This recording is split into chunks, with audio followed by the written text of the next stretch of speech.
Welcome to the deep dive. We're jumping straight into a topic that, well, it holds just incredible power over human happiness, human history, and sometimes human destruction. It really does. We are talking about sexuality, the S word, Hmm. which our sources refer to as maybe the most misunderstood and distorted part of the human experience. And it's so crucial to talk about because really, outside of finances, this issue, this whole struggle with untamed passion, has the highest influence on our lives. Wow. I mean, just look at history, whether it's figures like Samson, who was physically invincible, or King David, a warrior poet, Yeah. or King Solomon, the wisest man who ever lived. Right. All of their biggest, most public downfalls and their greatest life regrets, they all stemmed directly from this one area. That sets the stakes incredibly high. So our mission today isn't to cast judgments, anything like that. Yeah. It's to explore the holistic, ancient perspective on sexuality, specifically the Christian view, and really contrast it with the modern world's take on it. Exactly. We're trying to move beyond this idea that sex is purely physical or transactional. And see it as this delicate, spiritual, psychosomatic union. The goal here is to pull out some practical, actionable advice for finding real healing and fulfillment. We're looking for something solid to measure against. You know, in a culture that's so obsessed with self-defined truth, we need to find an optimal constant for health, not just a description of how we subjectively feel about our desires. And the culture pushes back so hard on that idea of a constant. I mean, you look at the messaging that surrounds us every single day. It's a masterclass in instant gratification. Oh, completely. Our sources even pulled together some of those brand taglines that really define this mindset. Things like L'Oreal's "Because You're Worth It." Or Nike's "Just Do It." Right. Open happiness from Coke, Visa's "Everywhere You Want to Be." And all these slogans work because they feed this internal entitlement that's become, well, normalized. The message is always, if I want it, I deserve it. And I have to get it now. Right now. And that attitude has crept into every part of life. You see it in consumerism, in our relationship with food, and critically, you see it governing sexual desires. It's the breeding ground for what our sources call elevated passions. Okay, so let's unpack that. Elevated passions. The three areas you mentioned, consumerism, food, sexual desire, these are all fundamentally good things, right? By divine design. Absolutely. They are good. The distinction is about control. Okay. A passion becomes elevated or untamed when it operates outside of its intended purpose. The question really shifts from, do I enjoy this, to, does this control me? So like the saying, do I have money or does money have me? Exactly that. Do I enjoy food for sustenance, for community, or is it just a way to numb my feelings? God created us as sexual beings, but when that passion is distorted, it becomes a master. It leads us away from intimacy and toward isolation. And that control leads people into this really predictable, painful cycle. The sources lay it out as a four-part mechanism that always leads to emptiness. That's right. Step one is the elevated passion itself, that initial, intense, distorted desire. Okay. Then comes step two, which is maybe the most insidious, justification. This is the story we tell ourselves. It's the narrative we build to keep the behavior going. This is where we actively lie to ourselves. We say things like, I'm stressed, I deserve this, or I'm not hurting anyone. Or, if I didn't do this in private, I'd do something way worse in public. Yes, using moral comparisons to rationalize it. The mind is incredibly deceitful here. So how do you break through that? I mean, that wall of self-rationalization can feel impenetrable when you're in the middle of it. The only way to pierce it is to just acknowledge its emptiness. There's a powerful ancient prayer our sources mention that confronts this head-on. It basically says, there is no excuse nor justification because of my many sins. It just cuts right through all the noise. It strips away the ability to hide. So once that justification is built, the cycle moves to step 3, which is action. You fulfill the desire, you buy the thing, you consume the distraction, you engage with the passion. And then, step 4. And then, without fail, comes shame and guilt. No matter how elaborate the justification was, that feeling of emptiness just settles in. And this isn't just a religious thing. No. It's a deep existential discomfort that comes from, violating our own sense of purpose and design. It's a vicious loop, because that shame and guilt then becomes the trigger for the next wave, starting the whole thing over again. Making the void even deeper. And when we talk specifically about sexual desire, the sources define lust very simply. They say it's a passion or a pleasure for the self with no control. It's the ultimate failure of self-governance. Yeah. And this is universal human experience. I mean, the Mm. sources point to the Apostle Paul, who wrote so profoundly, "For what I am doing, I do not understand.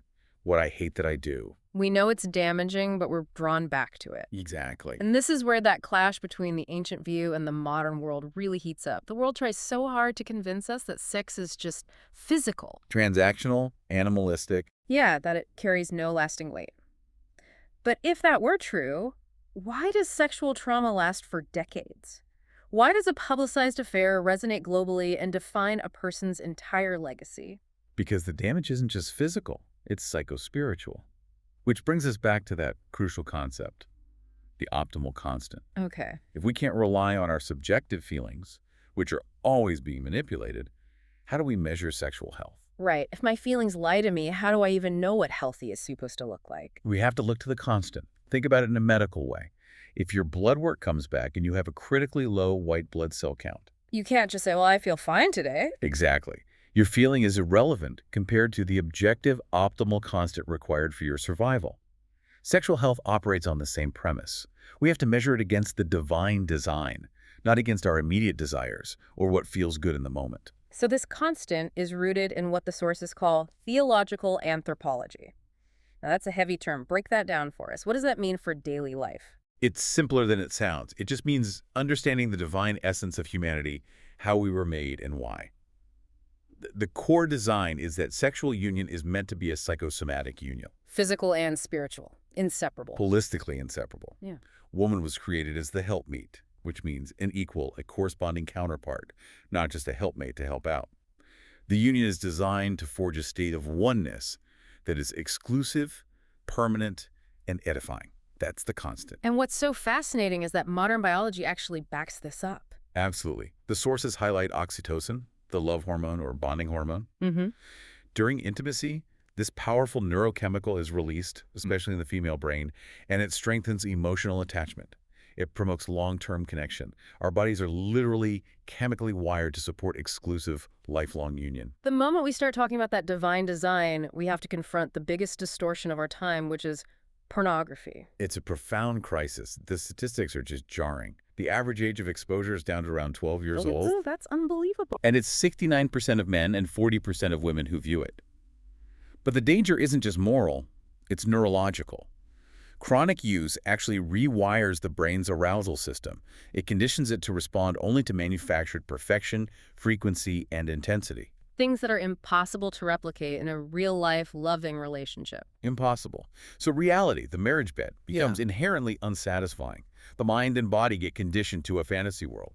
And true intimacy, which requires vulnerability and patience, it just can't compete. This really connects back to the bigger picture then. The path forward has to be about healing, not just suppression. Yes, that's why the ancient tradition views the church not as a courtroom for condemnation. But as a spiritual hospital. Exactly. The goal isn't to take something away, it's to redeem the passion and put it back in its proper order, which leads to true fulfillment. That feels incredibly hopeful. But if someone is stuck in that cycle of shame and action, what are the concrete steps, the spiritual remedy for recovery? There are 3 non-negotiable steps. The first is repentance.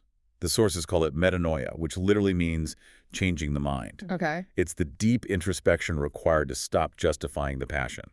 It means bringing that concealed wound, that sin, out into the open, refusing that temptation to hide in the garden like Adam and Eve. Because hiding ensures you don't prosper. Right. And that leads to the second step, which is articulation. Confession. Saying it out loud? Articulating the sin out loud. In the sacramental context, this is to God in the presence of a priest. And the power in that is just tremendous, both psychologically and spiritually. You externalize the weight. You're finding forgiveness, but just as importantly, you're finding healing for the wound. I can imagine the relief. Oh, the joy you see when someone says, I've never said this out loud before. That's the spiritual hospital at work. And finally, the step that I think people really want to dismiss because it requires so much vulnerability, accountability. It is the mechanism that seals the recovery. It closes that gap between who you are in public and who you are in private. We have to understand that isolation is the breeding ground for these passions. There's that ancient saying. One Christian is no Christian. We have to reject isolation. We need community to support us, convict us, and encourage us. And practically, that can look like a lot of different things now. An accountability partner, sharing your app limits, specific software. Precisely. The point is not to hide. You need walls of protection to protect the gift. Let's shift this to some specific guidance. For married people, the advice is to actively reinvest in connection. What does that mean practically? It means regaining the wholesomeness of the conversation. The world has hijacked the dialogue, making even natural desires feel shameful within marriage. Couples have to actively communicate their desires, their fears, their expectations. Don't let silence or shame poison the very relationship meant to be the ultimate source of intimacy. Okay, and for single or dating people, they're navigating constant pressure. The advice there is twofold. First, deeply assess your worldview of marriage. Is it just a contract? Is it just someone to make me happy? Or is it that psychosomatic union? And second, Second, the practical advice is this. Give honor to God's wedding gift. Refuse to unwrap the gift too early. This isn't about punishment. It's an investment in the highest possible level of fulfillment later. It's about setting boundaries now to protect your heart. and finally for parents, dealing with this in a hypersexualized world where that age of first exposure is so young, the responsibility feels immense. The home has to be the safe space. Parents need to be the pioneers here, discussing the delicacy of sexuality in a wholesome way. If you don't introduce your kids to the right conversation about bodies and boundaries, the world, through distortion, will be their first and most damaging teacher. So it requires proactive, loving, age-appropriate conversations, probably starting much earlier than most of us are comfortable with. Much earlier. So at the end of the day, what's the big takeaway here? It seems to be this really refreshing perspective that God isn't trying to take something away from us. Not at all. He wants something for us. A deeply fulfilling, thrilling, adventurous life that's free from the suffocating chains of untamed passions. It's the path to true freedom. It's escaping that cocoon. We all tell ourselves, this will be the last time. But knowing the power of those steps, repentance, confession, accountability, what small, concrete act will you take now to break that cycle and embrace the path toward true healing? We can close with the adventurous vision of St. Augustine, who knew this struggle better than anyone. He said, "To fall in love with God is the greatest romance, to seek Him the greatest adventure, to find Him the greatest human achievement."